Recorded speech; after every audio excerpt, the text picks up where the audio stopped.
नमस्कार बच्चों, मैं अविनाश कुमार सिंह आप लोगों का वापस से हार्दिक स्वागत करता हूं और आज आप लोगों के लिए एक बहुत ही खास लेक्चर लेकर आया हूं। खास इसलिए क्योंकि जब हम अपनी ये साइंस की जर्नी शुरू करते हैं ना, तो इस जर्नी के अंदर ना जो टफनेस है साइंस की, जैसे ही हम 10th से 11th में आते हैं, अचानक से हम पाते हैं कि यार साइंस और मैथमेटिक्स ने अपने टफनेस के लेवल की चरम सीमा को प्राप्त कर लिया है। अब इससे ज्यादा मुश्किल हमारी जिंदगी और क्या ही हो सकती है। लेकिन ये वीडियो लेक्चर आप लोगों के लिए खास इसलिए है क्योंकि आज हम लोग बात करेंगे साइंस और मैथ के ट्रू रिलेशनशिप के बारे में। साइंस और मैथ आसान क्यों है इसको जानेंगे और इसको सही वे में किस तरह से करना चाहिए, ताकि हम एक सेल्फ लर्नर बन सके और सेल्फ डिपेंडेंट बन सके और साइंस हमारे लिए 2+2 को सॉल्व करने जितना आसान बन जाए, मैथमेटिक्स हमारे लिए इतनी आसान बन जाए। इस चीज को आज हम लोग जानेंगे और राइट वे में एक्सप्लोर करेंगे और इसीलिए ये लेक्चर आप लोगों के लिए बहुत ज्यादा खास होने वाला है। एंड बिलीव मी, जो बातें आज हम लोग जानेंगे और यही है the right way of education. इन चीजों को जानने के बाद अगर हम उसे अपनी लाइफ में इंप्लीमेंट करते हैं, बिलीव मी, आप एक ऐसे इंसान बनोगे जो साइंस की दुनिया को एक्चुअली में इंजॉय करोगे। साइंस की दुनिया में हम लोग एंटर क्यों करते हैं, क्यों लेते हैं हम लोग साइंस? इसलिए कि हमारे नंबर ज्यादा आ रहे हैं इसलिए हमने साइंस ले ली। अगर ऐसा करते हैं तब तो वो गलत है, लेकिन मोस्टली मोस्टली हम लोग साइंस क्यों लेते हैं? इसलिए लेते हैं क्योंकि हम इंस्पायर्ड हैं, क्योंकि हम क्यूरियस है। इस दुनिया काम कैसे करती है, ये दुनिया में चीजें फंक्शन कैसे करती हैं, उन चीजों को जानने के लिए। और ये इंस्पिरेशन कोई अचानक से बोर्ड का पेपर देकर नहीं आता है कि यार मेरे नंबर ज्यादा हो गए हैं तो मेरी इंस्पिरेशन आ गई कि मुझे साइंस लेना चाहिए।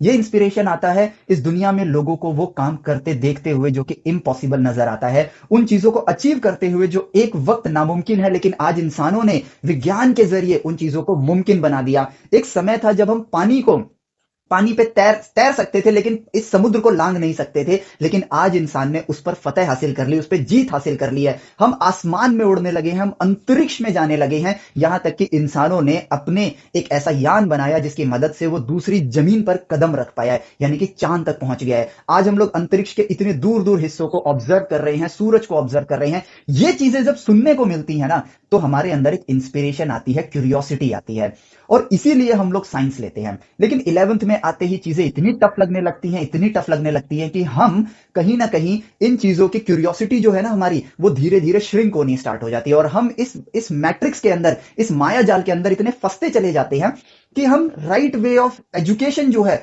वो प्राप्त नहीं कर पाते हैं।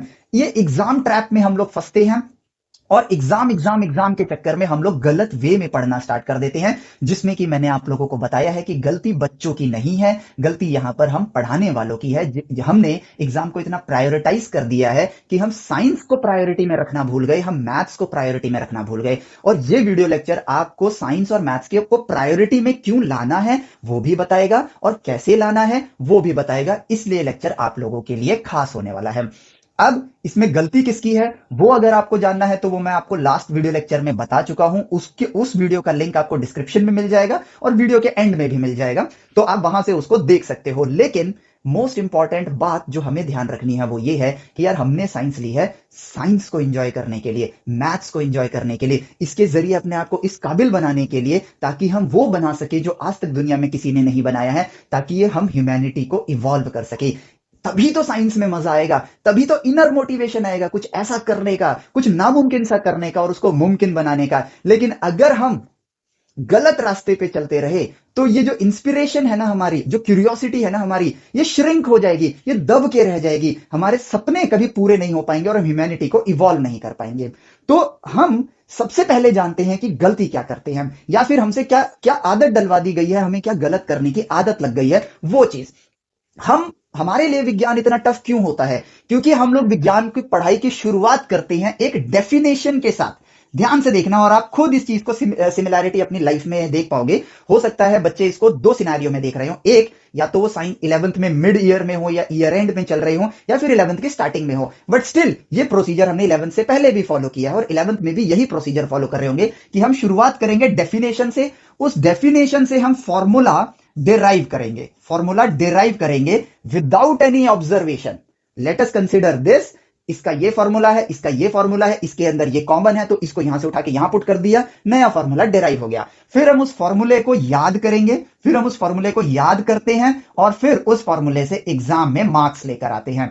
अगर हम ऐसा कर रहे हैं तो बच्चों इस बात का ध्यान रखो कि इस तरीके से हम सिर्फ और सिर्फ हम साइंस के लिए नहीं पढ़ रहे हैं, हम लोग सिर्फ एग्जाम के लिए पढ़ रहे हैं। और गलती ये है कि एग्जाम्स बहुत ज्यादा होते हैं और हमें उससे डर लगना स्टार्ट होता है। लेकिन एक बड़े सपने के बारे में सोचो कि आप विज्ञान के जरिए वो सुपर पावर पाते हो। देखो, विज्ञान एक तरीके से एक ऐसी चीज है, विज्ञान और गणित एक ऐसी चीज है जो आपको ना नॉर्मल ह्यूमन बीइंग से एक सुपर ह्यूमन बनाते हैं। अगर आप खुद सोचो कि अगर विज्ञान ना होता क्या हम आसमान में उड़ पाते, अगर विज्ञान ना होता क्या हम अंतरिक्ष में जा पाते, क्योंकि इंसान के अपने लिमिटेशंस हैं, उस लिमिटेशन के जरिए वो खुद से उड़ नहीं सकता है, वो खुद से स्पेस में जा नहीं सकता है, वो पानी के अंदर जाके गोता लगा के सांस नहीं ले सकता है। लेकिन ये विज्ञान मतलब कुदरत में विज्ञान के जरिए जो ऑब्जर्वेशन करी है हमने, जो डिस्कवरीज करी हैं, जो खोजें करी हैं, गणित के जरिए जो बातें करी हैं, उनसे उन्हीं की मदद से तो हमें ये ताकत हासिल हुई। आपको एक नॉर्मल ह्यूमन बीइंग से सुपर ह्यूमन बीइंग कौन बना रहा है? विज्ञान बना रहा है, गणित बना रहा है। और हम इसी चीज की वजह से तो इससे क्यूरियस हैं, इसीलिए तो हम इंस्पायर्ड हैं। लेकिन हम क्या गलती कर बैठते हैं? हम ये गलती कर बैठते हैं कि हम एग्जाम को केटर करने लगते हैं, हम उस भीड़ के अंदर एक रेस लगाने लगते हैं जहां पर हमें आगे खड़ा होना है, आगे खड़ा होना है। लेकिन विज्ञान तो वो चीज है जो आपको सही मायने में, अगर हमने विज्ञान और गणित को सीखा ना, तो हमें वो इतना काबिल बनाएगा कि हम उस पूरी भीड़ को भी इवॉल्व करवा सकते हैं। अगर आप खुद सोचो, न्यूटन सर ने अगर ग्रेविटी को ना खोजा होता, न्यूटन सर ने अगर कैलकुलस को ना दिया होता, क्या आज हमारी दुनिया इतनी इवॉल्व होती? नहीं होती। साइंस की यही शक्ति है, उन्होंने उस ज्ञान के जरिए अपनी इच्छाओं को पूरा किया, अपने सपने को पूरा किया और विज्ञान की दुनिया में बहुत अंदर तक गए। उनको खोजना पसंद था, उन्होंने खोजा। लेकिन उनकी खोज का फायदा क्या सिर्फ उन्हें हो रहा है? नहीं, उनकी खोज का फायदा पूरी एंटायर ह्यूमैनिटी को हो रहा है। साइंस और मैथमेटिक्स ये वाली सुपर पावर देती है हमें। लेकिन हम एग्जाम ट्रैप में फंस जाते हैं।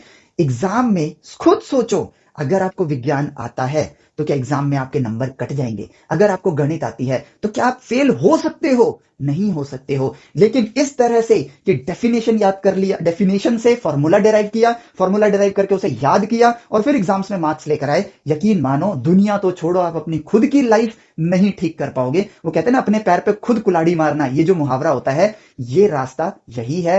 And I am sorry to say, सारे स्कूल्स एंड कोचिंग्स इसी चीज के जरिए, इसी एल्गोरिदम को फॉलो करके पढ़ाते हैं, जिस वजह से बच्चों की क्यूरियोसिटी खत्म होनी स्टार्ट होती है। And that is the reason science और मैथ्स के आसान होने के बावजूद साइंस और मैथ्स आसान हो गई है। क्यों? क्योंकि हम अधूरा ज्ञान रखते हैं।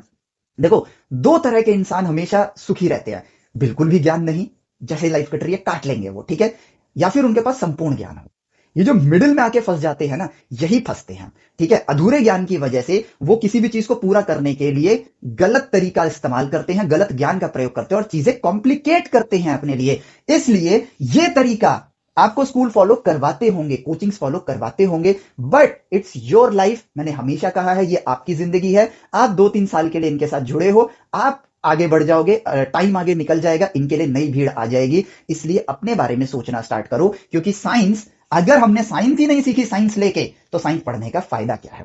अगर हमने मैथ ही नहीं सीखी कि मैथ का असली मीनिंग क्या है, तो मैथ पढ़ने का फायदा क्या है? हमारी जिंदगी की सबसे कीमती चीज होता है वक्त, वो वक्त गुजर जाएगा और हमारी लाइफ कट जाएगी और हमें कोई पूछने वाला भी नहीं होगा। इसलिए हमें साइंस और मैथ्स को सही वे में समझना है। तो साइंस है क्या?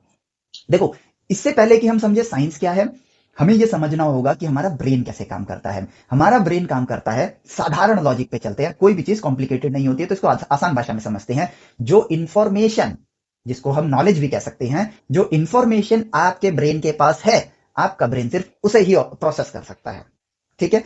जो इंफॉर्मेशन है ही नहीं, इसका सिंपल अगर मैं लॉजिक बोलूं तो क्या, जो इंफॉर्मेशन है ही नहीं वो प्रोसेस ही कैसे होगी? सो आपकी काबिलियत, आपके पास मौजूद इंफॉर्मेशन है। अब उस इंफॉर्मेशन की मदद से विज्ञान क्या है? विज्ञान का मतलब है नेचर को ऑब्जर्व करना, ठीक है, और सही सवाल उठाना। नेचर को ऑब्जर्व करना और सही सवाल उठाना।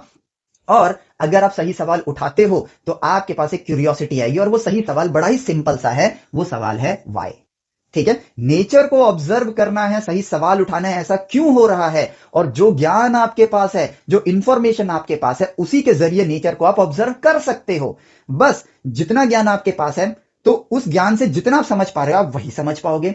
लेकिन जो चीज समझ नहीं आ रही है, उसके पीछे वाई लगा दो, this is your right question. So आपको ऑब्जर्व करना है जो नॉलेज आपके पास है उसके जरिए, और जो चीज समझ नहीं आ रही है उस पर सही सवाल उठाने कि ऐसा क्यों हो रहा है, और फिर उससे मैथमेटिक्स के जरिए बात करनी है। और ये मैथमेटिक्स के जरिए आप कैसे बात करोगे? जो नॉलेज आपके पास ऑलरेडी है, देखो जो नहीं है उसे तो आप कर ही नहीं सकते, जो ऑलरेडी है उसके जरिए नेचर से बात करो, मैथमेटिकली कम्युनिकेट करो, एंड बूम, नेचर आपको नई डिस्कवरी खुद ब खुद प्रदान करके जाएगा।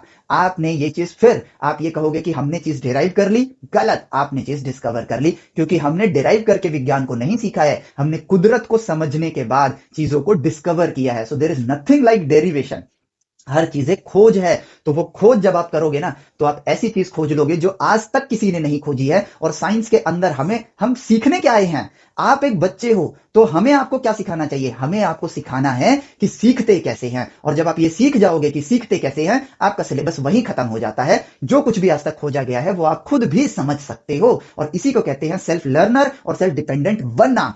तो सिलेबस वास्ट नहीं है। All you have to learn is how to know something from nature. और उसका एल्गोरिदम बड़ा सिंपल है। ऑब्जर्व करो जो आपको आता है उसके जरिए नेचर में, जो नहीं समझ आ रहा है उसके पीछे एक सवाल उठाओ, सही ऐसा क्यों हो रहा है। और जितनी मैथ आपको अभी तक आती है उसके जरिए नेचर से बात करो, कम्युनिकेट करो, और आपको नेचर कुछ नया देकर जाएगा। और वो जो नई चीज देकर जाएगा वो बनेगी एक खोज। और जब भी कोई नई खोज होती है तो उसी से आता है एक नया इनोवेशन, और वो इनोवेशन एंटायर ह्यूमैनिटी, जब आप उसको एक नई चीज बनाते हो जो इस दुनिया में एग्जिस्ट नहीं करती है, वो कहलाएगी इंजीनियरिंग। और फिर उस इंजीनियरिंग से बना हुआ जो प्रोडक्ट होगा या जो डिवाइस होगा, उसको जब सारी दुनिया यूज करेगी तो हम उसको कहेंगे टेक्नोलॉजी। और टेक्नोलॉजी के जरिए पूरे एंटायर नेशन की इकोनॉमी सुधरती है, वो आगे बढ़ती है। इसीलिए डेवलप्ड कंट्रीज के पास नए नए इनोवेशन हैं जिसको पूरी दुनिया यूज कर रही है, और इकोनॉमी उनकी बढ़ रही है। हम इनोवेट नहीं करते हैं, इस वजह से दुनिया हम पर डिपेंडेंट नहीं है। दैट इज वाई हमारे देश की इकोनॉमी इतनी वीक है। As simple as that. तो इसका एक बड़ा कनेक्शन है। आप साइंस सिर्फ इसलिए मत पढ़ो कि बस आपको एक जॉब मिल जाए। आप साइंस इसलिए पढ़ सकते हो क्योंकि इसके जरिए आप दुनिया बदल सकते हो।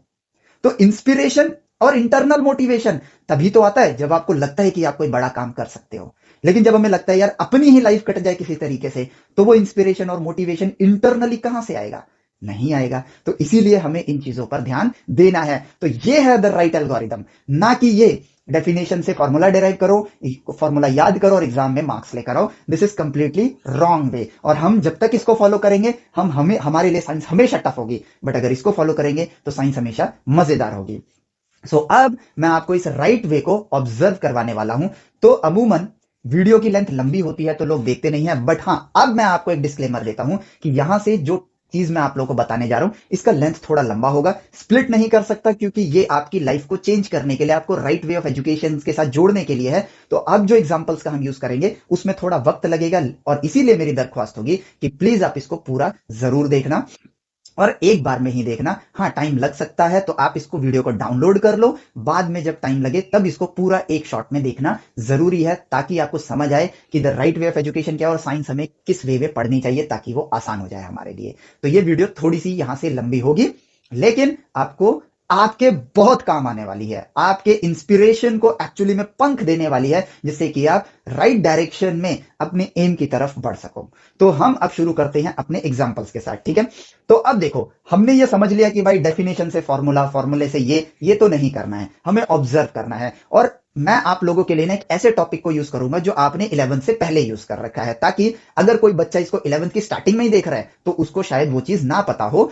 इसलिए मैंने 11th के मिड का कोई टॉपिक नहीं लिया, बिफोर 11th का टॉपिक लिया है, और वो है डेंसिटी। ठीक है। अब ये एक छोटी सी चीज तो है डेंसिटी, इसके बारे में तो हम सबको पता है, हम सबको सिर्फ फॉर्मूला पता है, ठीक है। और डेंसिटी की डेफिनेशन भी हमारे लिए आई है, मास पर यूनिट वॉल्यूम, ठीक है। ये हमें पता है, फॉर्मूला पता है, मैं क्वेश्चन दूंगा आप कर लोगे, आपके नंबर आ जाएंगे। लेकिन इससे क्या वो वैज्ञानिक मानसिकता बनेगी? नहीं बनेगी। लेकिन अब अपने आप को साइंस की दुनिया में लोग थॉट एक्सपेरिमेंट करते हैं, वो दुनियाएं देखकर आते हैं जो दुनिया किसी ने नहीं देखी है, और उन दुनियाओं के दरवाजे खोलते हैं जो दुनिया अभी तक लोगों के लिए नामुमकिन है। फॉर एग्जाम्पल, लोग आसमान में उड़ सकते हैं, ये एक वक्त इम्पॉसिबल था, लेकिन उस दुनिया का दरवाजा खोला ना विज्ञान ने। तो हमें वैसे ही साइंस के अंदर अप्रोच रखनी है, ताकि पढ़ने में भी मजा आए, इंटरेस्टिंग भी लगे, इनर मोटिवेशन भी जागे, और हमारी क्यूरियोसिटी एड अप हो, डिक्लाइन होने की बजाय एड अप हो। तो एड अप करते हैं। तो यार डेंसिटी, अब हम सोचते हैं, हम जाते हैं उस एरा में, हमें अब पढ़ना कैसे, हम इसकी शुरुआत करने वाले हैं।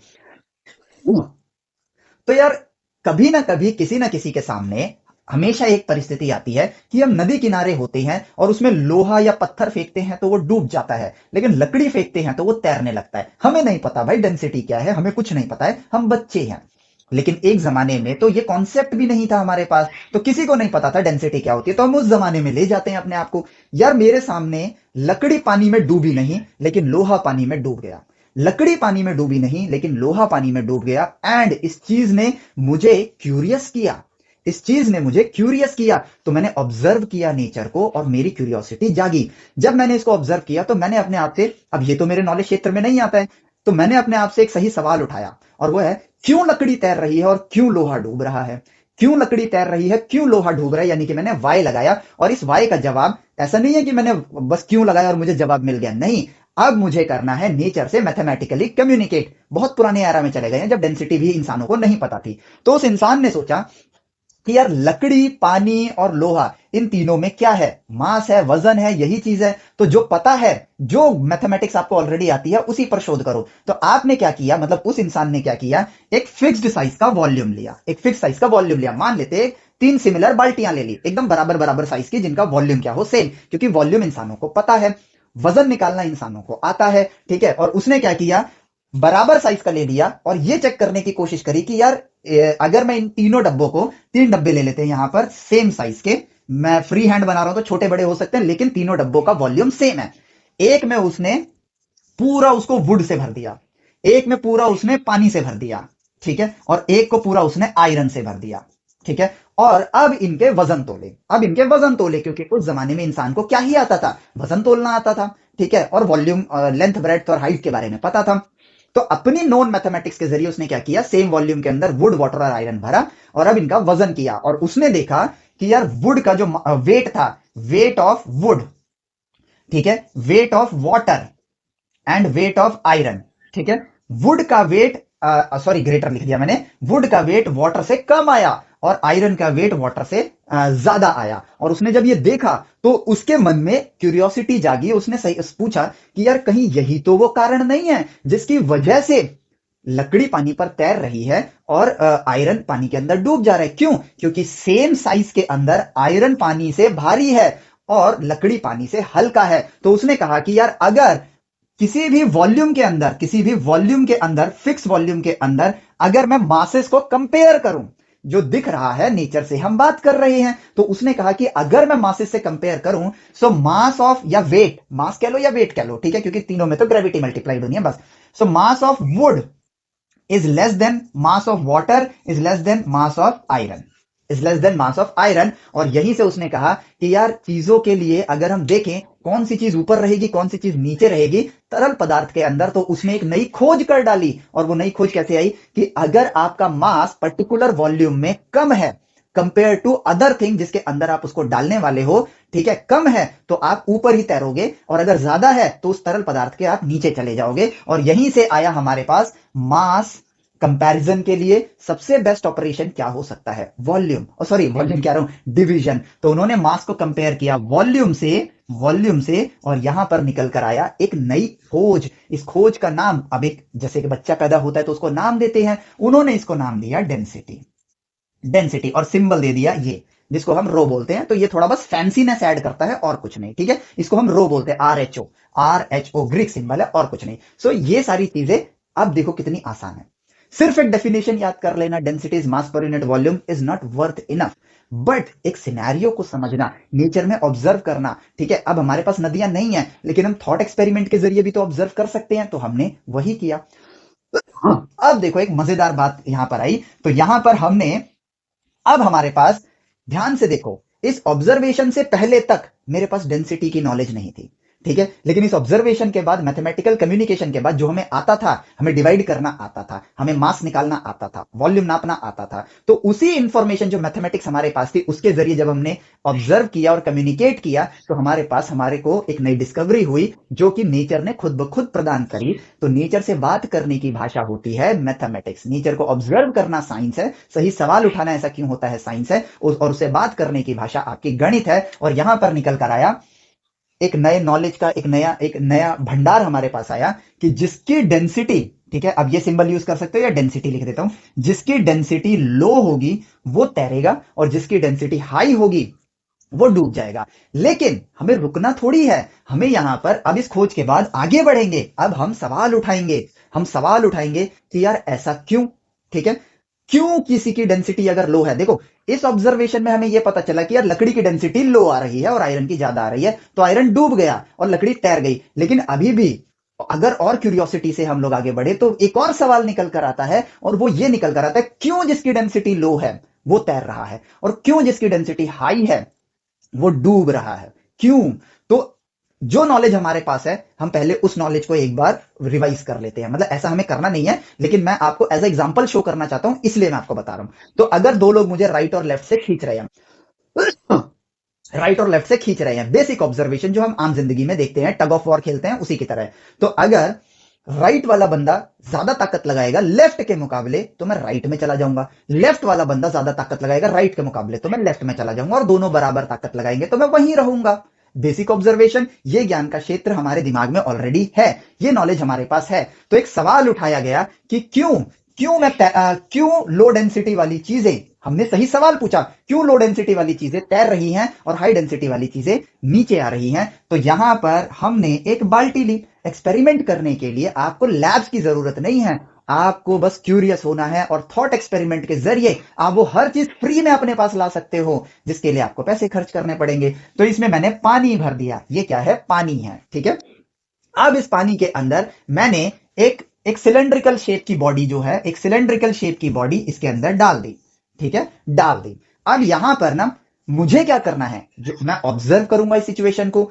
हो सकता है इसकी डेंसिटी, अब जो मुझे पता है, मुझे ये पता है कि अगर इसकी डेंसिटी पानी से कम होगी तो ये तैरेगा और इसकी डेंसिटी अगर पानी से ज्यादा होगी तो ये नीचे आ जाएगा। लेकिन क्यों, मेरे इस सवाल का जवाब मेरे पास नहीं है। तो उस सवाल के जवाब को पाने के लिए इसी सिनेरियो को ऑब्जर्व करते हैं। ठीक है, इसी सिनेरियो को ऑब्जर्व करते हैं, अब उसे मैथमेटिकली कम्युनिकेट करेंगे और देखते हैं क्या कुदरत हमें हमारे वाई का जवाब देगा। तो चेक करते हैं इसे। तो हमने सवाल उठा दिया वाई, और अब इस वाई की जांच के लिए हम पीछे पड़े, तो हमें यहां पर एक और नॉलेज की जरूरत होगी। मतलब इस सवाल का जवाब हम तब तक नहीं ढूंढ सकते जब तक हमें यह ना पता हो कि अगर ये पानी की सतह है, उससे आप नीचे जिस डेप्थ पे जा रहे हो, ये स्मॉल एच जो है ये डेप्थ को बता रहा है, यानी कि पानी कितनी गहराई में आप गए हो। तो मैंने इसको स्मॉल एच से रिप्रेजेंट किया है।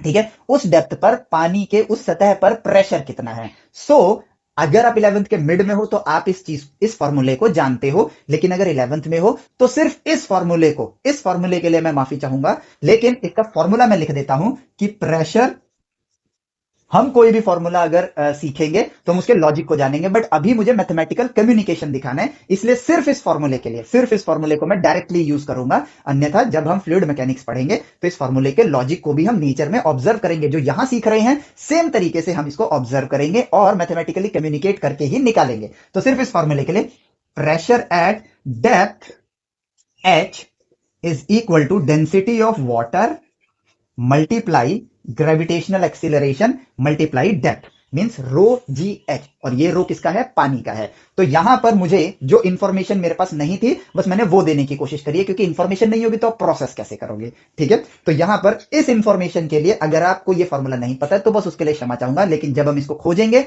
तो ऐसे ही खोजेंगे। ठीक है, तो अब ये इंफॉर्मेशन इंसानों के पास आ गई, और हमारे इस क्यों का जवाब देने के लिए हम शायद, कभी भी हम ये नहीं कह सकते कि हम परमानेंट रेडी हैं, पक्के तौर पे रेडी हो गए, बट हाँ शायद हम लोग रेडी हैं इस इंफॉर्मेशन के साथ। तो इस सरफेस पे जो प्रेशर लगेगा पानी से वो ऊपर की तरफ लगेगा। ठीक है, जो कि प्रेशर के बराबर होगा, प्रेशर एट डेप्थ एच, जो कि होगा density of water multiply gravity multiply depth H. तो ये हो गया हमारे पास प्रेशर। अब जो नॉलेज आपके पास है उससे देखते हैं कि यार अगर कोई भी बॉडी को बैलेंस होना है तो खुद से लॉजिकली सवाल पूछते हैं कि यार अगर किसी चीज को बैलेंस होना है तो उस पर फोर्स बैलेंस होना चाहिए। राइट लेफ्ट में खींच रहे हैं ना, बराबर होगा तभी तो मैं रुकूंगा। तो भाई मैं कहता हूं ये बैलेंस हो गया है। ठीक है, अब ये जो बैलेंस हुआ है तो मैंने कहा कि इस सिलेंडर की हाइट जो है वो कैपिटल एच ले लेता हूं, और इसका जो ये जैसे सिलेंडर होता है, मान ये तो खैर क्यूब शेप में है, तो ये वाला जो सरफेस है इसका एरिया ए के बराबर है। ठीक है, इस सरफेस का एरिया क्या है, ए के बराबर है। ठीक है, अब जो ज्ञान आपके पास है वही यूज कर सकते हैं, जो नहीं है कैसे यूज करोगे। तो भैया फोर्स को बैलेंस करना है, तो नीचे अगर प्रेशर इतना लग रहा है, प्रेशर इतना लग रहा है नीचे वाली सरफेस पे, ठीक है, ये मैंने पानी में डाला, नीचे वाली सरफेस पे जो प्रेशर लग रहा है, अगर वो रो जी एच के बराबर है, density of water multiply gravity multiply depth के बराबर है, तो भाई यहां पर फोर्स कितना लग रहा होगा अपवर्ड डायरेक्शन में, अपवर्ड डायरेक्शन में फोर्स कितना लग रहा होगा, जो कि सिंपल होगा, pressure is equal to force per unit area.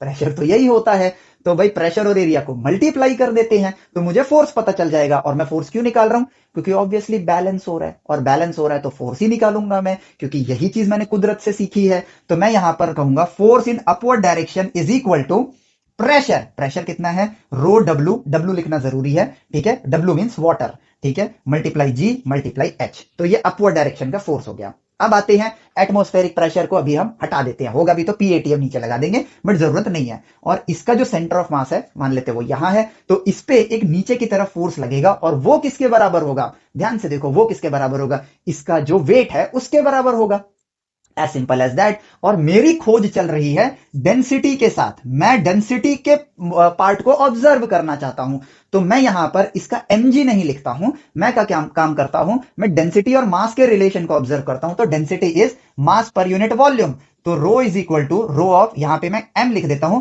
Material, ठीक है, ये मटेरियल होगा, W हो गया water, M for material, density of material is equal to mass of material divided by volume of material. तो अगर मैं डेंसिटी ऑफ मटेरियल को वॉल्यूम से मल्टीप्लाई कर दूं तो मास ऑफ मटेरियल आ जाएगा। और ये कोई डेरिवेशन नहीं है, ये मैथमेटिकल कम्युनिकेशन है, जिसकी नीड पड़ रही है उस चीज को मैं यहां लिखता जा रहा हूं, और वो चीज मैं वही लिख पा रहा हूं जो मुझे ऑलरेडी आती है, क्योंकि जो मुझे नहीं आती वो तो मैं लिख ही नहीं सकता हूं, तो जो आती है वो लिख रहा हूं, फिर ऑब्जर्व करेंगे, ठीक है। तो ये हो गया मास। अब अगर मैं इसको ग्रेविटी से मल्टीप्लाई कर दूं तो उसका वेट आ जाएगा, तो यहां पर भी दोनों साइड मैंने जी मल्टीप्लाई कर दिया। और वॉल्यूम को अगर मैं देखूं तो यहां कोई रिलेशन दिख रहा है, एरिया को अगर मैं लेंथ से मल्टीप्लाई कर दूं जो कि यहां कैपिटल एच है, तो मुझे वॉल्यूम मिल जाएगा। So weight of material is equal to density of material multiply gravity multiply volume, volume क्या है, एरिया मल्टीप्लाई हाइट एच, जो या फिर लेंथ एच। तो यहां पे देखो वेट ऑफ द मटेरियल आ गया। अब देखो हम साइंस में ना ऐसे फॉर्मूले दिखा दिया, कहते हैं अरे यार साइंस है, मतलब क्या मतलब ब्यूटीफुल सी लग रही है, लेकिन ये कॉम्प्लिकेटेड होगी, नहीं है। जो नॉलेज आपको 10th तक थी उसी नॉलेज का इस्तेमाल किया, और अभी तक हमने ऐसा कुछ नहीं किया है जो हमें नहीं पता है, जो हमें पता है हमने उसी का इस्तेमाल किया है, क्योंकि अभी तो हमें जो पता है बस वही लिख रहे हैं। अभी जो पता है उसके जरिए जब फिर ऑब्जर्व करेंगे तो नेचर देगा हमें एक नई डिस्कवरी। तो अब हमने देखा, और ये क्या है, यही तो है मैथमेटिकल कम्युनिकेशन और कुछ नहीं। तो वेट ऑफ मटेरियल आ गया जो कि डाउनवर्ड साइड में लगेगा, तो मैं यहां wait of material downward side में, फोर्स अपवर्ड जो है उसका एरो ऊपर, वेट ऑफ मटेरियल नीचे। अब राइट और लेफ्ट वाले बराबर फोर्स लगाएंगे तभी तो मैं बैलेंस रहूंगा। चलो बैलेंस करते हैं, तो भैया बैलेंस करते हैं यहां पर। तो बैलेंस करने के लिए इसको अब हटा देता हूं, मुझे बोर्ड की नीड पड़ेगी। अब अगर चीजों को बैलेंस करना है तो सीधी सी बात है, weight of material should be equal to force in upward direction, काम खत्म। क्यों खत्म, क्योंकि भाई यही तो लॉजिक है, यही तो वो ज्ञान है जो हमारे पास है, और उसी ज्ञान के जरिए अब हम इसको मैथमेटिकली ऑब्जर्व करते हैं, मैथमेटिकली कम्युनिकेट करते हैं। तो वेट ऑफ मटेरियल क्या है, density of material, density of material multiply gravitational acceleration multiply area multiply height is equal to upward direction का फोर्स कितना है, अपवर्ड डायरेक्शन का फोर्स है यहां पर रो जी एच, तो प्रेशर हो गया, मल्टीप्लाई ए कर दो, प्रेशर इनटू में एरिया फोर्स के बराबर होता है। तो प्रेशर आपका कितना है, density of water multiply G multiply depth H multiply area आ गया। अब देखो मजेदार बात, मैथमेटिकल कम्युनिकेशन है और मैथमेटिक्स के अंदर हम सिंप्लीफिकेशन करते हैं। तो जी और ए इनकी तो वैल्यू सेम आ रही है, निकाल डाला, इनको डिवाइड करके 1 कर दिया, और हमारे पास यहां पर आया density of material divide by, ये यहीं रखा, इसको डिनोमिनेटर में लाते हैं, density of water is equal to small h upon में कैपिटल एच। और नेचर ने हमें ये एक ब्यूटीफुल सा रिलेशन एज अ गिफ्ट दिया। क्यों, क्योंकि हमने नेचर से बात करी। जब हम बात करते हैं तभी कोई इंफॉर्मेशन वापस आती है। हमने नेचर से बात करी, हमने नेचर से जो आता था वो इंफॉर्मेशन नेचर को दी, तो नेचर ने हमें एक और इंफॉर्मेशन प्रदान करी वापस से, और इस इंफॉर्मेशन के साथ अब मैं अपने उस क्यों के जवाब तक पहुंच सकता हूं। कैसे, मैथमेटिकली कम्युनिकेट करके। सो मैं कहता हूं कि अगर डेंसिटी ऑफ मटेरियल, जो पता है वही कर सकते हैं, तो मुझे पता है कि यार डेंसिटी ऑफ मटेरियल अगर पानी के डेंसिटी से ज्यादा होगा तो डूब जाएगा। सो इफ, तो अब ये कम्युनिकेशन है, ये कोई सिनेरियोज नहीं है, ठीक है। जैसे हम बोल देते हैं ना, if this happened then that happened, तो इस तरह से नहीं बोलना है, साधारण भाषा में चलो, नॉर्मल चलो। तो भाई हमें क्या पता है, डेंसिटी ऑफ मटेरियल अगर डेंसिटी ऑफ वाटर से बड़ा है और ये क्या है? Mathematical communication. उस केस में बॉडी क्या करती है? सिंक करती है, यानी कि डूब जाती है। तो ये जो पता है वो लिखा, और इस रिलेशन के हिसाब से डेंसिटी ऑफ मटेरियल को अगर मैं डेंसिटी ऑफ वाटर से डिवाइड करूं तो वो आएगा ग्रेटर देन 1, और ये H अपॉन एच के बराबर है। इसका मतलब इस केस में H upon capital H will be greater than 1, यानी कि सिंक वाले केस में स्मॉल h आपका कैपिटल H से का रेशियो जो है वो 1 से बड़ा होना चाहिए। तो जैसे यहां आप नीचे लेकर आए, अब उसका उल्टा करो, तो H अपॉन में H अगर ग्रेटर देन 1 है तो इसका मतलब H should be greater than capital H। और ये देखो, इसी को बोलते हैं मैथमेटिकल कम्युनिकेशन। बातचीत चल रही है। तो अब अगर देखें तो ये वाला जो डेप्थ H है वो आपका इस हाइट से बड़ा होना चाहिए, तभी ये बैलेंस हो सकता है। और अगर ये H इस H से कब बड़ा हो सकता है? बैक टू द सिनेरियो, कब बड़ा हो सकता है? जब ये पूरा डूब जाए। उसी केस में मान लो इसको मैं पूरा डुबा दूं, ये रहा पानी, पानी की सतह यहां तक है और ये पूरा डूब गया है, ठीक है। अभी पूरा जमीन पे लेके नहीं आया लेकिन नीचे ले आया मैं इसे, ठीक है। तो भैया जो डेप्थ होगी स्मॉल h वो ये होगी, और h तो इतना ही रहेगा, और इस केस में h is greater than capital H। और ये देखो हमें मिल गया। इसका मतलब कि अगर डेंसिटी ऑफ मटेरियल पानी के डेंसिटी से ज्यादा है तो वो डूब जाएगा। और यहां पर हमें एक मैथमेटिकल प्रूफ मिला, और मैथमेटिक्स ही हमारा लास्ट में एक एंड प्रूफ होता है, और यही हमारा मेन कम्युनिकेशन है। अब देखो, अब मैं कहूं कि if density of material is less than density of water, तो इसका मतलब density of material will be divided by density of water will be less than 1, यानी कि H अपॉन में capital H will be less than 1, यानी कि H should be less than capital H, जो कि इस सिनेरियो को दर्शा रहा है, इस तस्वीर के सिनेरियो को दर्शा रहा है, क्योंकि यहां पर ये स्मॉल h इस कैपिटल H से छोटा है।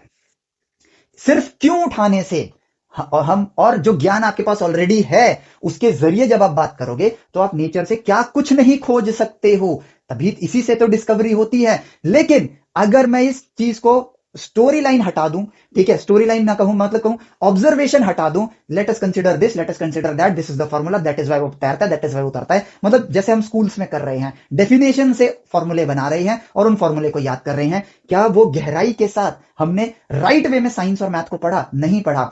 आज आप सीखने आए हो तो आपको यही चीज तो सीखनी है, क्योंकि कल जब आप कोई नई चीज खोजने जाओगे तो वो आपको डेफिनेशन भी नहीं मिलेगी उसकी। क्यों? क्योंकि वो आज तक खोजी ही नहीं गई है। हर वो इंसान जिसने कुछ नया खोजा है, कैसे खोजा होगा? नेचर से बात करके खोजा होगा, मैथमेटिकली कम्युनिकेट करके खोजा होगा। So this is the right वे। जो डिस्कवर्ड है ही नहीं उसको डिस्कवर्ड ऐसे करते हैं। तो आपको सीखना क्या है? आपको यही तो सीखना है कि सीखते कैसे हैं, नेचर से। किताबों से चीजें ज्ञान प्राप्त नहीं करना है, किताबों के जरिए ये समझना है हमें कि क्या क्या खोजा जा चुका है, और अगर ये खोजा गया है तो जिस वक्त ये खोजा गया होगा वो अभी तक जो जिस वक्त ये खोजा गया था उस वक्त से पहले तक ये किताबों में नहीं था। तो अगर एक इंसान रूपी, ये इंसान ही रूपी नहीं बोलूंगा, इंसान ही इसको अगर कुदरत से ढूंढ सकता है, तो ये एक किताब में लिखी हुई जानकारी मेरे लिए एक टारगेट सेट कर रही है, और इस खोज के जरिए जो ऑलरेडी खोजी जा चुकी है मुझे ये सीखना है कि खोजते कैसे हैं। यही है ट्रू साइंस और ट्रू मैथमेटिक्स की जर्नी।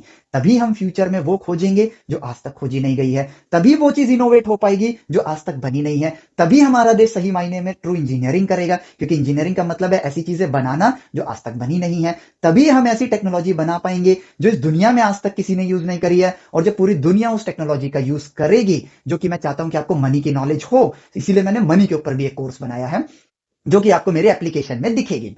सो मनी जब उस टेक्नोलॉजी को पूरी दुनिया यूज करेगी तो मनी हमारे नेशन में आएगा और हमारे नेशन की इकोनॉमी बढ़ जाएगी।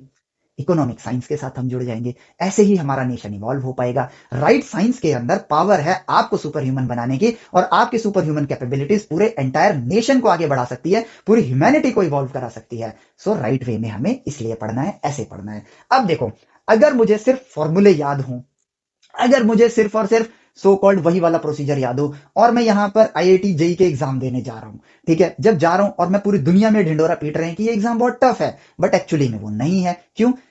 एग्जाम टफ तभी होता है जब आपको उसकी नॉलेज नहीं होती है। जब नॉलेज नहीं होती है तो क्वेश्चंस नहीं होते हैं।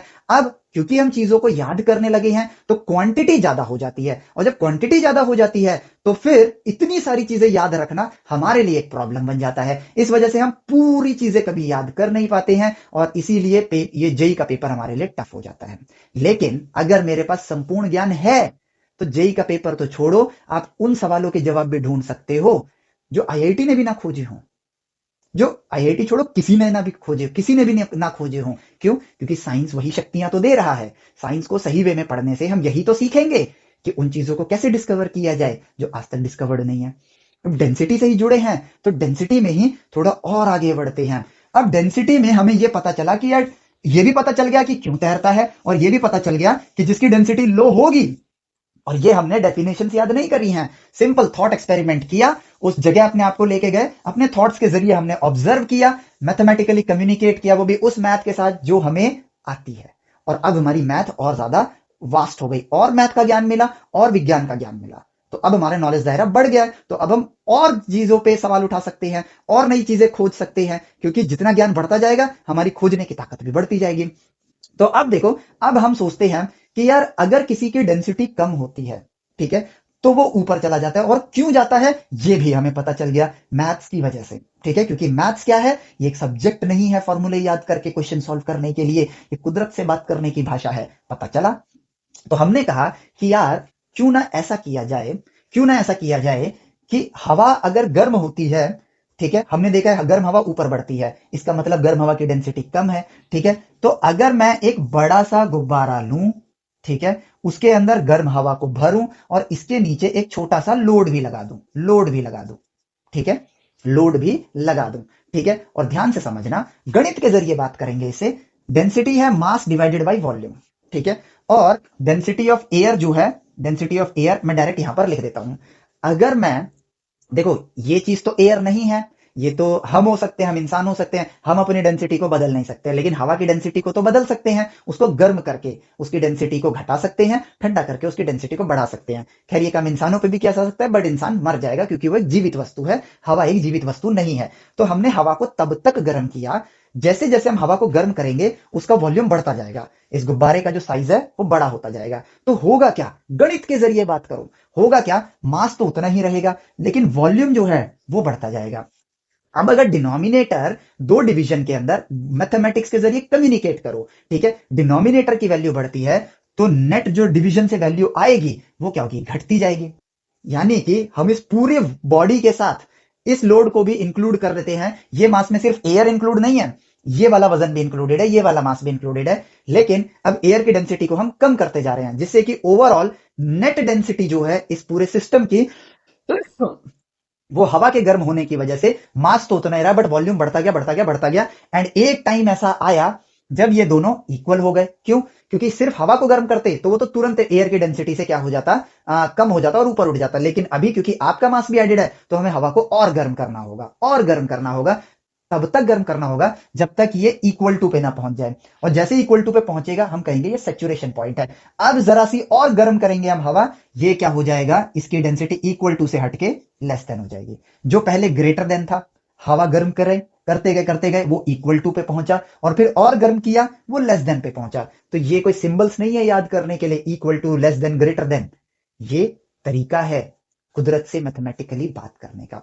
जैसे ही वो डेंसिटी हवा की डेंसिटी से कम होगी, ये भैया ऊपर उठ पड़ेंगे और इंसान हवा में उड़ पाएगा। ये है ऑब्जर्वेशन, साइंस में ऑब्जर्व करना, मैथमेटिक्स के जरिए कम्युनिकेट करना, जिसकी वजह से इन ह्यूमन बींग्स को एक सुपर नेचुरल शक्ति मिली, उस जगह घूम कर आने की जहां आज तक इंसान जा ही नहीं पाया। इंसान के अपने दायरे में वो चीज एग्जिस्ट नहीं करती है, इम्पॉसिबल को पॉसिबल बनाने की शक्ति उसको यहां से मिली।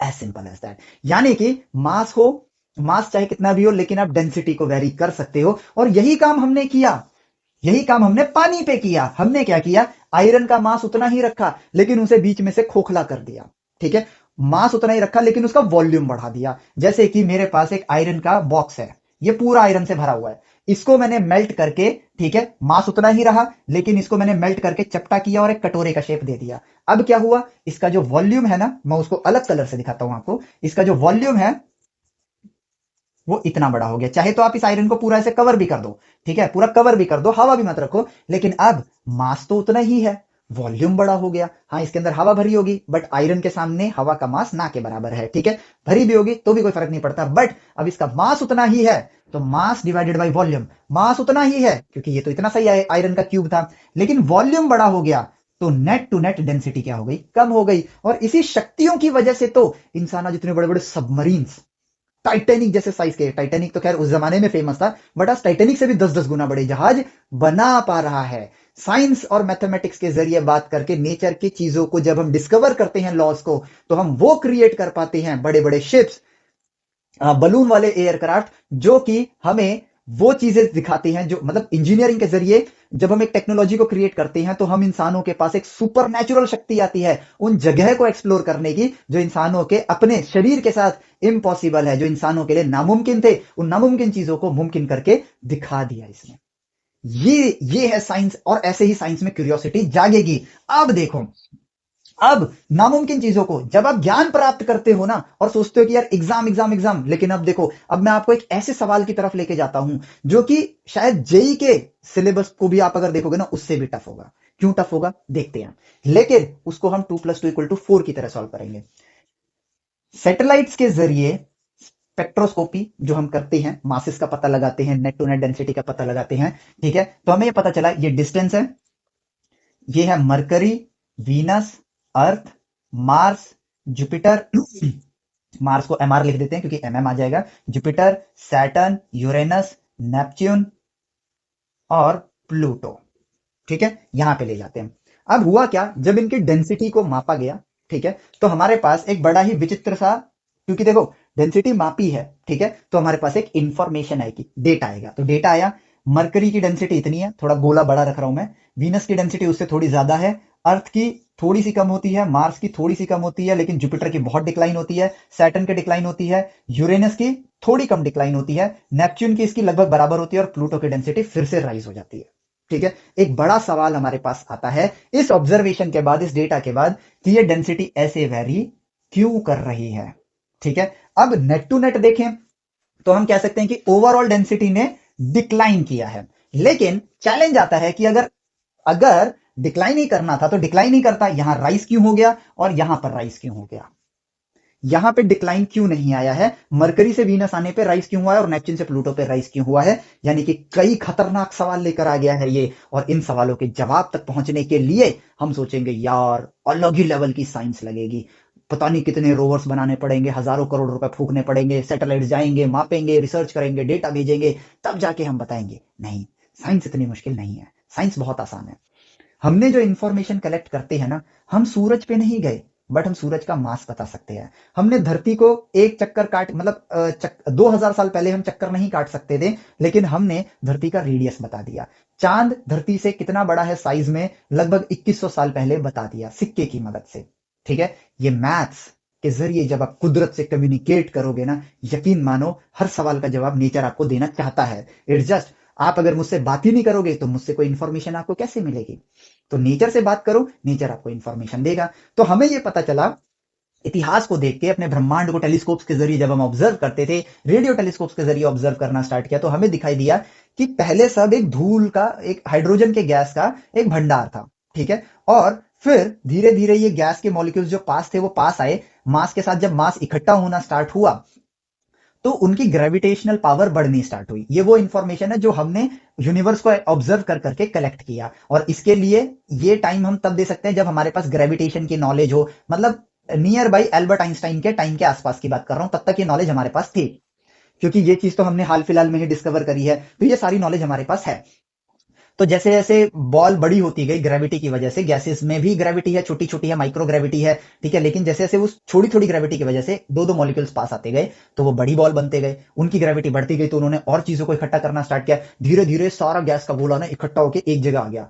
अब इतना ज्यादा मास हो गया, इतना ज्यादा मास हो गया, ग्रेविटी बहुत ज्यादा हो गई, जिसकी वजह से हाइड्रोजन हाइड्रोजन के अंदर फ्यूज होने लगा, हीलियम बनाने लगा, हीलियम में हाइड्रोजन टकराया तो उसने तीसरा एलिमेंट बनाना स्टार्ट किया, चौथा एलिमेंट, पांचवा एलिमेंट बनने स्टार्ट हो गए। और जब जब चीजें बननी स्टार्ट हुई तो उसके अंदर आयरन, एल्यूमिनियम, यूरेनियम सब कुछ बनना स्टार्ट हो गया, सब कुछ बन गया उसके अंदर। लेकिन अब क्योंकि ये बहुत ज्यादा गर्म हो चुका है, फ्यूजन के जरिए बहुत हीट निकलती है, सब कुछ तरल पदार्थ में है। ठीक है, और आयरन के अंदर एक खास बात होती है जो कि ऑब्वियसली ऑब्जर्वेशन से हमें पता चला होगा कि आयरन के ज्यादा मात्रा में बनने से और गर्म होने से वो धमाका करता है। ठीक है, ये एक अलग टॉपिक है, लेकिन आप इतना समझो कि आयरन की वजह से धमाके हो जाते हैं।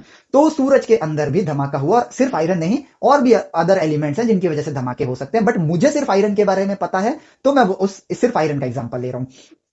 तो जब धमाका हुआ, ठीक है, धमाके की वजह से सूरज का 1% हिस्सा बाहर फेंका गया, ठीक है, मतलब सूरज जो बन चुका है उसका 1% हिस्सा जो है, यानी कि उसकी डेबरीज वेस्ट जो है उस धमाके की वजह से बाहर निकल गई, और उन्हीं से ये सारे 9 प्लैनेट्स बने हैं और चांद वांद सब बने हैं। ठीक है, तो ये भी क्यों बने? क्योंकि भाई ऑब्वियसली ये टुकड़े हैं, पत्थरों के फॉर्म में है। ठीक है, पत्थर पत्थर, या फिर ये कहो पत्थर के फॉर्म में नहीं, पार्टिकल्स के फॉर्म में ही है, लेकिन ये पार्टिकल्स भी चक्कर काटते काटते आपस में एक दूसरे के आसपास आ रहे, सबकी वेलोसिटी सेम थोड़ी है। कोई धीमे चल रहा, कोई धीमे सूरज के चक्कर लगा रहा है, पार्टिकल छोटे छोटे पार्टिकल ले लेता हूं, कोई तेज लगा रहा है, इसके पास आया, जुड़ गए, इनकी ग्रेविटी बढ़ गई, तो इन्होंने और पत्थरों को अपनी तरफ अट्रैक्ट किया, करते करते करते एक धरती का गोला बन गया। तो जो मीटियोराइट शावर्स होते हैं ना, ये आज भी धरती के बनने की प्रक्रिया ही है और कुछ नहीं। ये धमाके से फैली हुई चीजें हैं, आज वो ठंडी हो गई हैं, उस वक्त वो बहुत गर्म थी, इसलिए तरल पदार्थ में थी। इसलिए जो मीटियोराइट्स गिरते हैं ना, ये पहले तरल थे लेकिन अब सॉलिड हो गए हैं, अब धरती पे गिर रहे हैं, तो धरती के मेकिंग का ही प्रोसेस है, जो सूरज से निकली हुई डेब्रीज है और कुछ नहीं। तो वो चीज हुआ।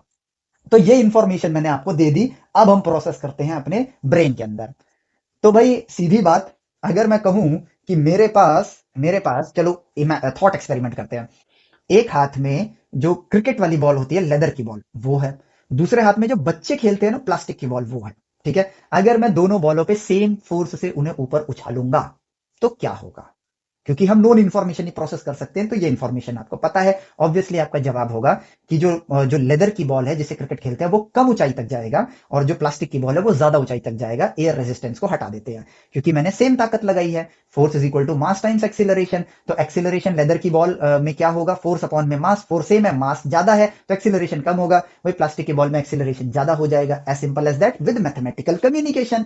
ठीक है, तो जब सूरज में धमाका हुआ होगा, सूरज एक तरल पदार्थ में है, तो भारी चीजें तरल चीज के अंदर नीचे आ जाती हैं और हल्की चीजें ऊपर होंगी। तो जब धमाका होगा तो ऊपर की चीजें हल्की हैं तो वो दूर भी जाएंगी, और जो नीचे नीचे का पदार्थ है वो पास में रहेगा। और इसी वजह से अब हम कह सकते हैं, दैट इज वाई ये सब सॉलिड प्लैनेट्स हैं। मरकरी, वीनस, अर्थ, मार्स, यहां तक, ये मार्स तक, ये सॉलिड प्लैनेट्स हैं, लेकिन इसके बाद गैसियस प्लैनेट आ जाते हैं।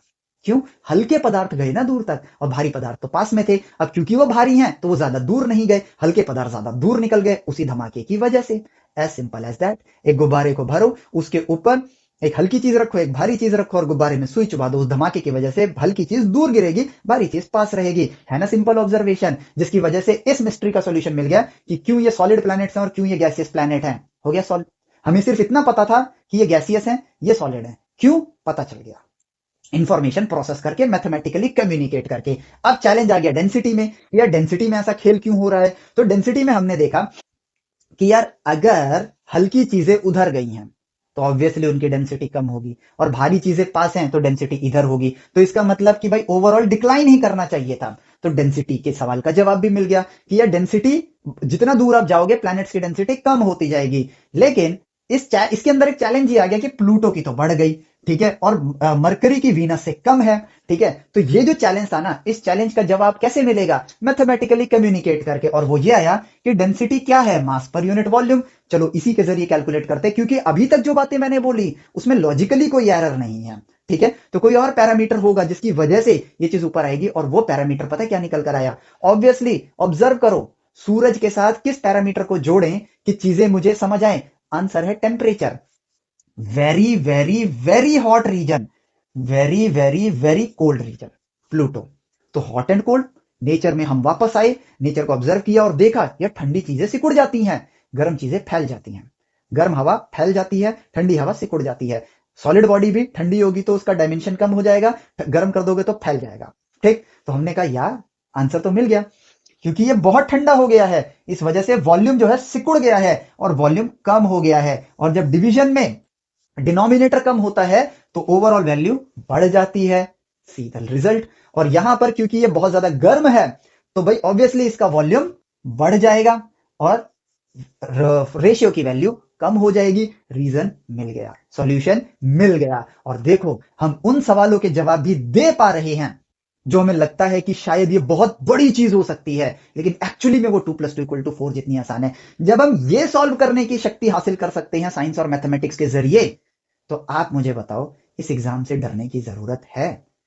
डरना है तो इस बात से डरो डरना है तो सिर्फ इस बात से डरो कि आप एग्जाम के चक्कर में अपने वक्त को ना गवा दो। डरना है तो इस बात से डरो कि इस वक्त में मेरी साइंस और मैथ्स की क्यूरियोसिटी दब ना जाए। मैं साइंस की दुनिया को एंजॉय करने के लिए मैंने साइंस ली थी, लेकिन अभी मैं सिर्फ फॉर्मूले याद करके किसी भी तरह से नंबर लाने के पीछे भाग रहा हूं।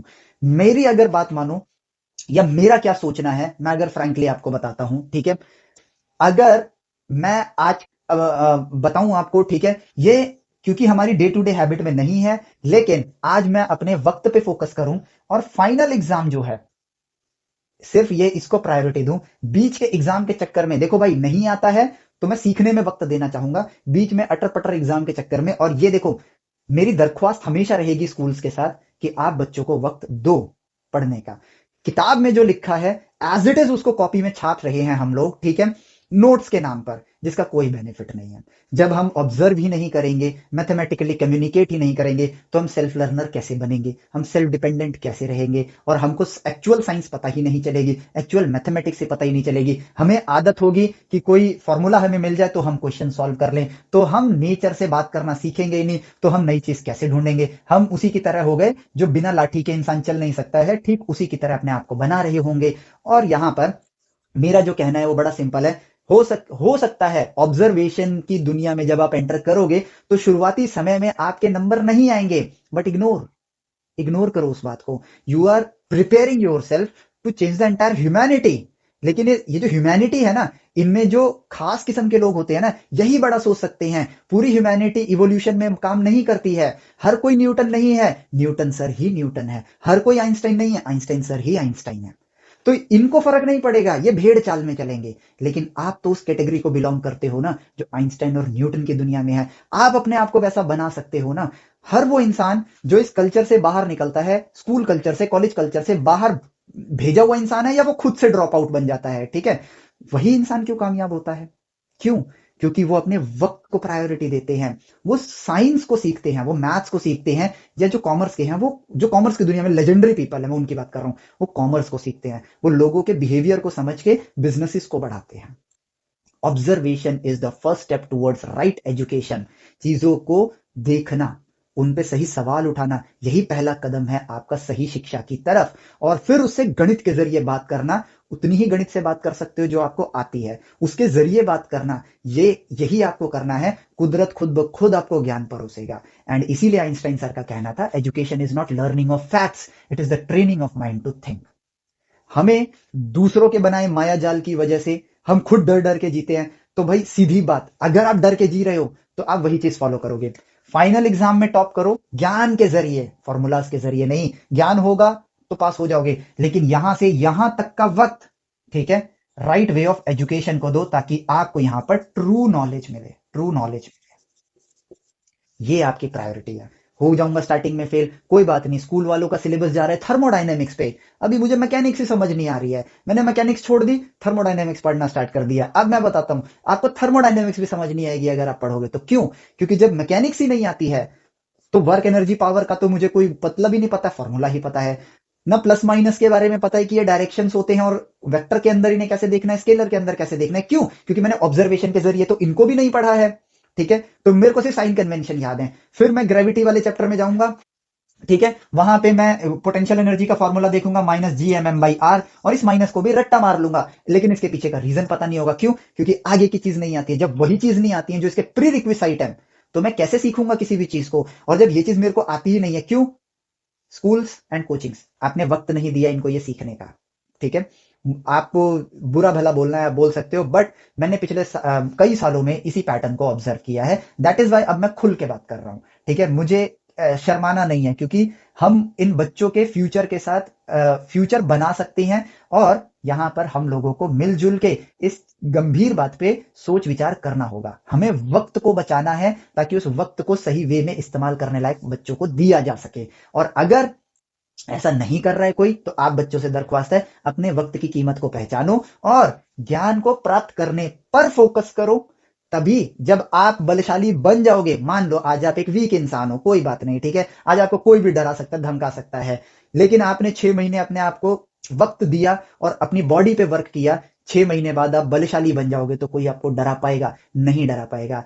आज आप वक्त के डर से अगर आप कमजोर थे और आप डरते रहे और दुनिया के हिसाब से दुनिया का काम करते रहे, उन्होंने जो बोला वो करते रहे, अपने आप को वक्त नहीं दिया, तो आप कभी भी ताकतवर बन पाओगे नहीं बन पाओगे। उसी तरीके से अगर शुरुआती दिनों से आप एग्जाम करते रहोगे, तो फाइनल एग्जाम तक भी आप कोई रेडी नहीं हुए हो, आप वही तरीका फॉलो करोगे जैसे लोग बोल रहे हैं, रट्टा मारो, ये इंपॉर्टेंट क्वेश्चन है, करो और पास हो जाओ। तो फिर ज्ञान तो मिला ही नहीं हमें, हमारी ताकत तो बढ़ी ही नहीं, साइंस जो हमें सुपर नेचुरल ताकतें दे सकती है वो तो हमें मिली ही नहीं। लेकिन अगर मैंने अपने आप को वक्त दिया, दुनिया के थोड़े ताने सुन लिए, क्योंकि जब तक आप कमजोर हो दुनिया आप पे दबाव डालेगी, आपने सुन लिया लेकिन विज्ञान को सीखा, तो ईयर एंड होते होते आप इतने बलशाली बन जाओगे कि ये फाइनल एग्जाम जहां शायद आप स्टार्टिंग डेज में फेल हो रहे थे, मिडिल डेज में आप थोड़े बहुत पास हो जा रहे थे, लास्ट के डेज से थोड़े पहले अगर आपका कोई टाइम आ रहा था तो आपके थोड़े नंबर बढ़े, लेकिन फाइनल में आप सीधा ऊपर, क्योंकि जिसके पास ज्ञान है उसके नंबर कोई काट के दिखा दे, नहीं काट सकता। ये बात को समझना पड़ेगा। ये आउट ऑफ द बॉक्स बात लग रही है, बट यही एक असली सच्चाई है। हमारे नेशन को इसी चीज की जरूरत है। मैं कोशिश करता रहूंगा आप बच्चों के लिए कि मैं स्कूल्स के जरिए, कॉलेजेस को और कोचिंग्स को ये समझा पाऊं कि हमें पढ़ने का वक्त चाहिए, तभी हम साइंस को ऐसे एक्सप्लोर करेंगे, तभी हम सेल्फ डिपेंडेंट बनेंगे, सेल्फ लर्नर बनेंगे। हमारे इंडिया में बच्चा 25 26 30 साल की उम्र तक कोचिंग ही कर रहा होता है ताकि बस उसको एक नौकरी मिल जाए, वो अपना पेट पाल सके। एक इंसान विज्ञान की ताकत की मदद से, गणित की ताकत की मदद से पूरी एंटर ह्यूमैनिटी बदल देता है, लेकिन हम एग्जाम रेस में ऐसा फंस जाते हैं कि हम पूरी ह्यूमैनिटी तो छोड़ो, अपनी कार तक ईएमआई पर खरीदते हैं, अपनी बेसिक नीड्स को ही पूरा नहीं कर पाते हैं। तो ऐसी पढ़ाई का कोई फायदा ही नहीं है, सच में कोई फायदा नहीं है। खुद सोचो, आपकी लाइफ है, आपको क्या डिसाइड करना है, तो उस तरीके से आपको आगे बढ़ना है। हमने देखो छोटा सा ही टॉपिक था डेंसिटी, लेकिन एक्सप्लोरेशन की ताकत को देखा, ब्रह्मांड के राजों को हम खोल पा रहे हैं, क्योंकि जो इंफॉर्मेशन आपके पास है उसके जरिए अगर आप कुदरत से मैथमेटिकली बात करोगे, तो विज्ञान के नए राज, जिनको हम लॉज ऑफ साइंस कहते हैं, वो आपको परोसेगा। और यही है the right way of education, जिसको आपको फॉलो करना है अपने लिए, क्योंकि आप एक भीड़ हो जो कल यहां से हटके किसी और भीड़ में शामिल हो जाओगे। तो ये आपकी लाइफ है, आपको डिसाइड करना है और आपको राइट वे ऑफ एजुकेशन की तरफ बढ़ना है। एंड आई नो ये वीडियो लंबी है, अमूमन लोग लंबी वीडियोस नहीं देखते हैं, स्किप कर देते हैं, बट ये वीडियो के जरिए मैं अपने नेशन को राइट वे ऑफ एजुकेशन के असली महत्व को बताना चाहता हूं। सो आपसे मेरी दरख्वास्त है, अगर आप यहां तक पहुंचे हो तो इसका मतलब आप इस बात से कनेक्ट कर रहे हो, तो आपसे मुझे एक हेल्प चाहिए कि आप इस चीज की रीच को ऑल ओवर इंडिया बढ़ाने में मेरी हेल्प कर सकते हो। यूट्यूब में लाइक्स वाइक्स मुझे नहीं चाहिए होते हैं, बट यूट्यूब का एल्गोरिदम काम करता है लाइक्स पे, जितने लाइक्स मिलते हैं वो और वीडियो को प्रमोट करता है। और दूसरा तरीका है कि आप खुद भी इसको शेयर कर सकते हो, ये लिख के कि ये वीडियो आपके लिए इंपॉर्टेंट है, अपने दोस्तों को भेज सकते हो, ताकि लोग स्टेम वेदास की कम्युनिटी के साथ जुड़ते जाएंगे। और स्टेम वेदास एप्लीकेशन पर एक ऐसी लाइब्रेरी क्रिएट कर रहा हूं मैं, जिसमें हर चीज the right way of education में होगी और हर चीज सीक्वेंस में होगी। हमारे लिए सबसे बड़ी प्रॉब्लम 11th में पता है क्या है? अगर मुझे अभी कोई चीज समझ नहीं आ रही है, तो जनरली उसके पहले इतिहास में, अपनी हिस्ट्री में अगर जाते हैं, वहां का टॉपिक शायद हमें पूरा अच्छे से ना पता हो, तो हम पीछे जाके उस टॉपिक को सीख सकते हैं। लेकिन प्रॉब्लम अगर ऐसी आ जाए 11th में कि जो टॉपिक आप पढ़ रहे हो, फिजिक्स में कैलकुलस पढ़ रहे हो, बट कैलकुलस तो 12th में पढ़ोगे, तो ये आपके फ्यूचर के टॉपिक आ जाते हैं यहां पर, जिसकी वजह से हम फंस जाते हैं। स्टेम वेदास की लाइब्रेरी के अंदर साइंस सिर्फ साइंस के लिए, मैथ्स सिर्फ मैथ्स के लिए, और आपको ऐसे प्रिपेयर करेंगे कि आप साइंस की दुनिया को एक्सप्लोर करो, मैथ्स की दुनिया को एक्सप्लोर करो। और यहां पे सिर्फ और सिर्फ एक ही चीज आपको रोक सकती है, और वो पता है क्या है? वक्त। अगर वक्त को सही से यूटिलाइज किया, तो हम साइंस की दुनिया में झंडे गाड़ देंगे, मैथ्स की दुनिया में कीर्तिमान स्थापित कर देंगे। लेकिन अगर हम डर डर के जिए और अपने वक्त को हमने सही से इस्तेमाल नहीं किया, तो आइंस्टाइन की मदद भी ले ले, आइंस्टाइन भी हमें पढ़ाने आ जाए, तो भी हमारा कुछ नहीं होगा, तो भी हम सिर्फ वो एग्जाम के लिए प्रिपेयर कर रहे होंगे। लेकिन साइंस के लिए प्रिपेयर किया ना, आईआईटी का एग्जाम भी कुछ नहीं होगा, क्योंकि जब आपके पास ज्ञान है, सवाल मात्र एक परिस्थिति आप सॉल्व करोगे, पास हो जाओगे। क्यों?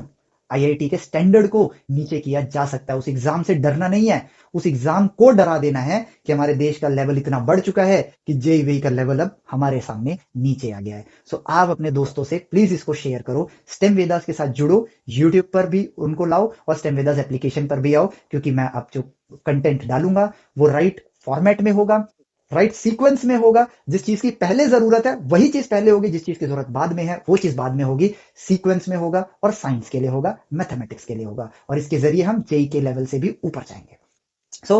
मानता हूं लंबी हुई वीडियो, लेकिन अगर आप चाहते हो कि ये वीडियो प्रमोट हो तो लाइक जरूर कर दीजिएगा। मिलते हैं आपसे नेक्स्ट वीडियो में। Till then take care, bye bye. जय हिंद।